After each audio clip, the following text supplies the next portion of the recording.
Oke, Assalamualaikum warahmatullahi wabarakatuh. Perkenalkan, nama saya Muhammad Iksan Mahendra dari Universitas 11 April, Fakultas Teknologi Informasi, kelas 7A.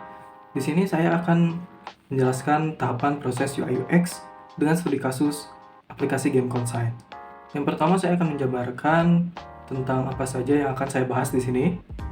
Untuk garis besarnya di sini ada yang pertama adalah apa itu game Consign. Yang kedua adalah fokus utama dari UI dan UX, dan yang ketiga adalah kesimpulan. Yang pertama, apa itu Game Consign? Game Consign adalah sebuah aplikasi marketplace gaming gear yang memperjualkan gaming gear dan gadget di Indonesia yang didirikan pada tahun 2018 oleh Brian Erwan Tanael dan William Darmawan. Pada awalnya, Game Consign hadir sebagai consignment store di Instagram dengan nama yang sama, yaitu Game Consign. Tidak hanya menjual produk baru, Game Consign juga memperjualbelikan barang bekas dan barang koleksi. Selanjutnya adalah fokus utama dalam UI UX yang diterapkan ke dalam produk digital yang pada studi kasus ini adalah aplikasi Game Consign. Untuk fokus utama yang ada dalam UI UX, kita dapat menerapkan dalam produk digital bisa dibagi menjadi dua. Yang pertama adalah dari segi user dan yang kedua dari segi sistem. Nah, dari segi user, di sini terbagi menjadi beberapa tahapan. Yang mana tahapan tersebut adalah yang pertama user research, user persona, dan juga customer journey. Selanjutnya adalah sistem, yang mana sistem ini adalah aplikasi dari produk digital yang dimaksud. Yang di sini di mana adalah produk digitalnya adalah aplikasi Game Consign. Pada sistem ada beberapa yang bisa kita bahas menjadi fokus utama dalam UI UX, yaitu wireframing, desain visual, prototyping, user testing, iterasi desain, dan implementation. Dari segi user, yang pertama ada user research. Tujuan dari user research adalah memahami kebutuhan dan keinginan serta preferensi user yang akan menggunakan aplikasi marketplace Game Consign tersebut. Nah, dari user research, kita bisa lakukan beberapa cara. Yang pertama adalah wawancara. Dengan cara mewawancara, kita bisa mengetahui apa saja preferensi yang user inginkan dan kebutuhan yang dibutuhkan oleh user. Nah, yang kedua ada observasi, di mana observasi tersebut kita mencari tahu lebih rinci terhadap user dengan cara terjun langsung ke lapangan dengan cara observasi. Dan yang ketiga adalah analisis. Analisis adalah bisa menganalisis dari hasil wawancara ataupun analisis dari observasi yang secara kita langsung turun ke lapangan. Berikutnya adalah user persona. User persona bertujuan merepresentasikan karakteristik user utama untuk membuat desain sesuai dengan preferensi user.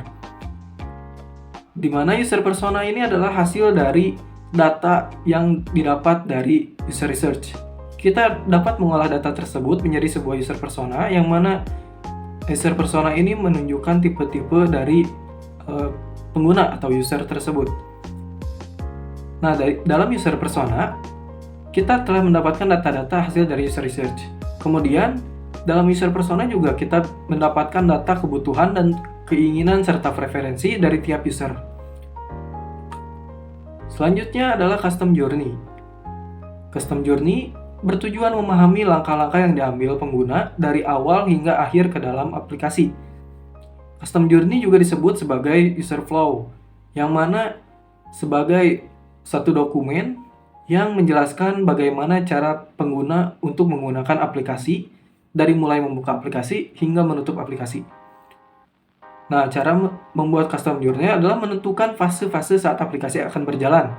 Seperti kita akan membuka aplikasi, lalu user akan mencari barang yang diinginkan oleh user, lalu dilanjutkan dengan metode pembayaran, dan dilanjutkan dengan pengiriman.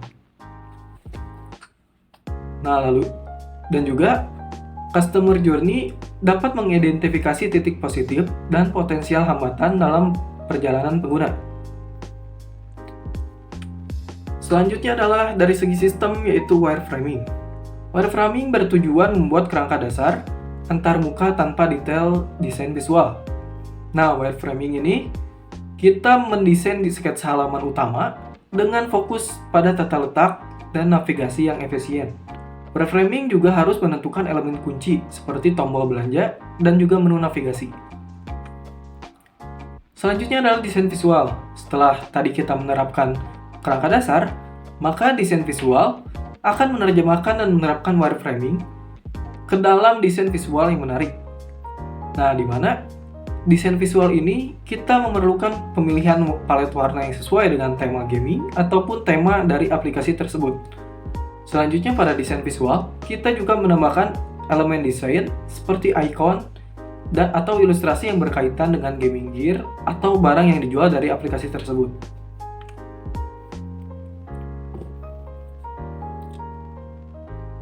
Lanjut pada prototyping. Prototyping bertujuan membuat versi awal yang interaktif untuk menguji fungsi dan respon antar muka.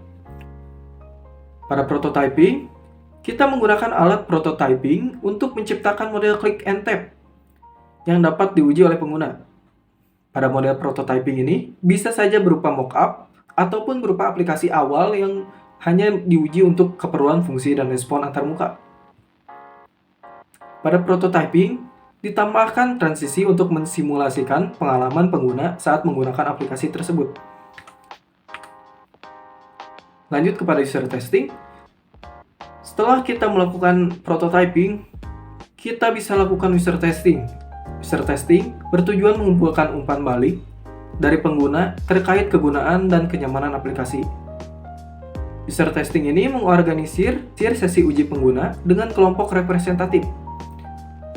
Lalu menganalisis tanggapan pengguna terhadap navigasi, kejelasan informasi, dan fitur-fitur kunci lainnya yang ada pada aplikasi. Setelah kita melakukan user testing, maka kita akan lanjutkan dengan iterasi desain.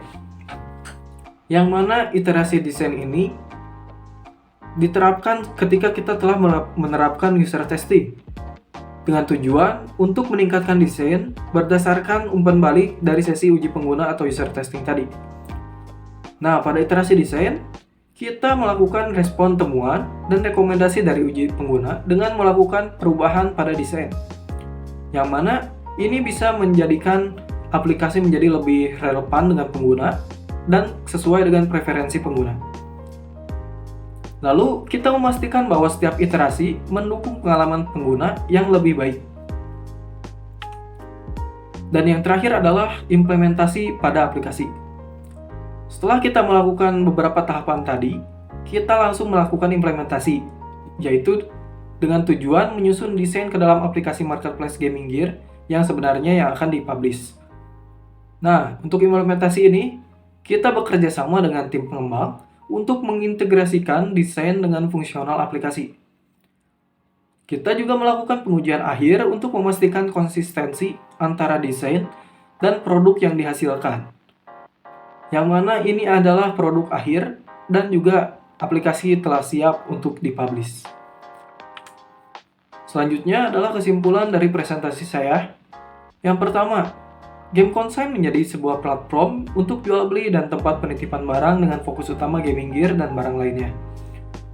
Fokus utama dalam UI UX untuk produk digital dapat dibagi menjadi dua faktor, yaitu dari segi user dan segi sistem. Pada segi user, yang dapat difokuskan adalah user research, user persona, dan custom journey. Sedangkan pada segi sistem, dapat difokuskan pada wireframing, desain visual, prototyping, user testing, iterasi desain, dan implementasi. Tadi merupakan presentasi yang bisa saya sampaikan mengenai tahapan dari proses UI UX ke dalam produk digital. Yang mana studi kasus yang saya ambil adalah aplikasi Game Consign yang telah dipublish dan bisa dicari di Play Store ataupun pada IG dari Game Consign tersebut. Terima kasih. Wassalamualaikum warahmatullahi wabarakatuh.